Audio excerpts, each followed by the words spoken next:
Now, hello everybody, my name is Christian, and welcome back to Skycast. And today we're going to be talking about portions of the tropics, where tropical weather is going to start picking back up, as well as that areas of severe weather towards Halloween that could pose a threat for outdoor activities. And even on top of all that, an atmospheric river making portion of landfall in Washington state, that will have a possibility of bringing some major snowfall to portions of the United States. Let's go ahead and get right into it.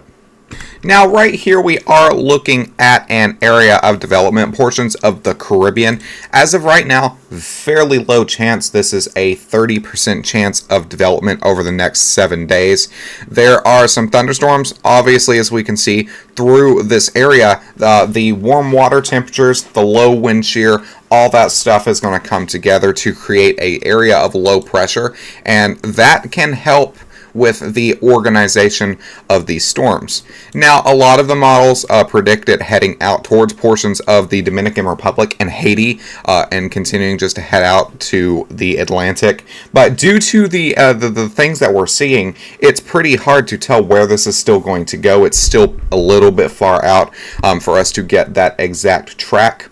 That's why this is pretty much a low 30% chance of development over the next 7 days. This was issued yesterday. Areas of high pressure up towards the United States, that should hopefully, from what we're seeing, keep Florida out of the track. It is not really expected. Models aren't favoring it going up over this way anymore. I did show last video that it was actually favoring into portions of Perry, Florida once again, which obviously we're not really going to see that happen. It's just a single model run. So we're going to continue to watch this. I would say more favorable. This will end up going out into the jet stream, into portions of the Atlantic, but we're just going to have to continue to watch this. Shifting over to the Pacific a little bit, though, we have another area of development. We do have post-tropical cyclone Christy out here towards the Pacific. This was actually a Category 5 hurricane with winds of 160 miles an hour. This has now hit a big area of wind shear within this area and is now a post-tropical cyclone. That's what wind shear does to these storms. It rips them apart. And if you're looking at the satellite data, actually, we can change that. It's not there anymore for Christy, but you can see right here, still got a little bit of that spin in it towards this way, but overall it's not looking crazily impressive with this storm anymore. Want to shift back down to the tropical development area down here. This has been highlighted as a 70%. For the 80% actually for the 7-day development area. As of right now, within the next 2 days, only a 30% chance of development. But these thunderstorms that are in this area should organize and form some sort of tropical cyclone. We're going to continue to watch to see if it does it. Once again, everything can change. It's just a matter of what actually happens out there. But warm water temperatures, low wind shear, all the wind shear is up here really towards the north. So this has the potential to continue to strengthen, continue to grow, continue to organize, and we will continue to see and monitor how this progresses. Now, I do want to shift towards portions of severe weather right now.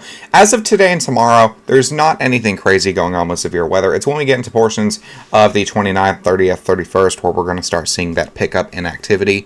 I do want to point out something, though. Over here towards Washington State, Oregon, California, we have this area of general thunderstorm risk, and this has been pulled into this area from a forgot the name off the top of my head, from an atmospheric river. Basically, this is areas of low pressure, lots of moisture. That low pressure gets into the jet stream, drives it all the way up, and then it has made area of landfall up here. Usually they happen down here towards California. They can be as long as 1,000 miles long. Like they can be no joke. They bring lots of precipitation. As of right now, though, just a general thunderstorm risk, no severe potential, but lots of precipitation, lots of rain, lots of all that in this area.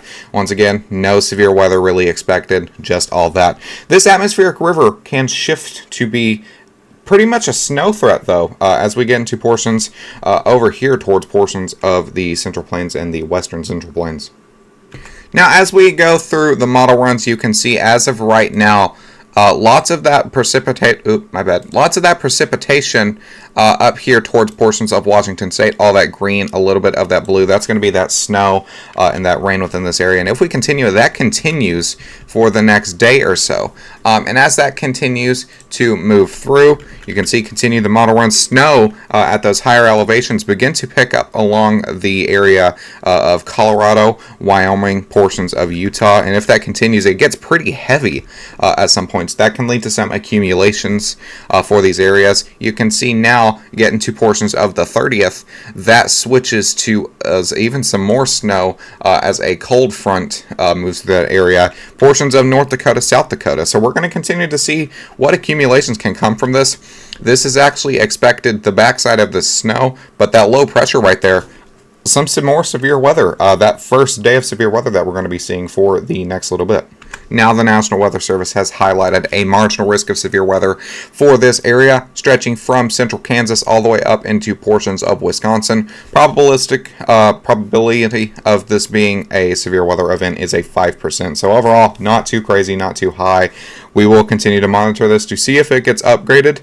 National Weather Service highlights isolated severe thunderstorms with hail and strong wind gusts will be possible. Small tornado threat could accompany this, but tornadoes is not going to be your main driven threat. Tornadoes is not going to be a crazy worry. This is a pretty low-end threat. We do have a trough that's moving through this area, but it's not all too crazily strong, and there's a lot of boundary with it. So we're going to continue to see how this unfolds. Day 4 actually has my interest a lot more than this one does. And as we continue to model the model runs, you can see that area of low pressure right there kind of moving through the area. My interest is going to be towards portions of the 30th and the 31st, more of a nocturnal threat for weather from what this wants to show. But you have this line of storms right here, stretching anywhere from Wisconsin, Michigan, down into portions of Oklahoma. With that area right there, this can shift over into the morning hours, even in portions of Illinois. That's going to be that threat for severe weather towards this area. This can continue to bring precipitation down through Kentucky, Tennessee, Alabama, through those areas, but not really going to be wildly on the severe weather portion on that side, and then that will kind of be backed by an area of high pressure right here to give the area kind of a little bit of a break. With that, I do want to show you guys what the trough looks like. Now here's what we're looking at for the trough. Once again, not overly chaotic with this, but this area right here is what we're going to be highlighting for that area of severe weather. You can see those pinks, those reds, even portions of those yellows popping up in this area. So once again, this could accompany a little bit of a tornado threat due to this overall being a line of storms, a squall line linear.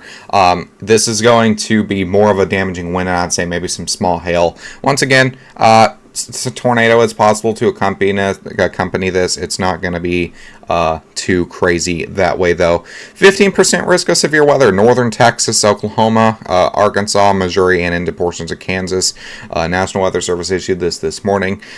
So it's been a while since we've seen something on the day 4 through 8. And as we talk about all the time on this channel, it being issued on the day 4 through 8 doesn't mean that the intensity is going to be greater. It just means that we're able to predict it a bit further out. We're more confident that this is going to happen, and we've been I made a post on this 5 days ago as it was beginning to pop up on models. So this has been pretty consistent. National Weather Service is confident that this will be some sort of severe weather threat. Thus, they issued the marginal risk for Thursday and this 15% for the day after.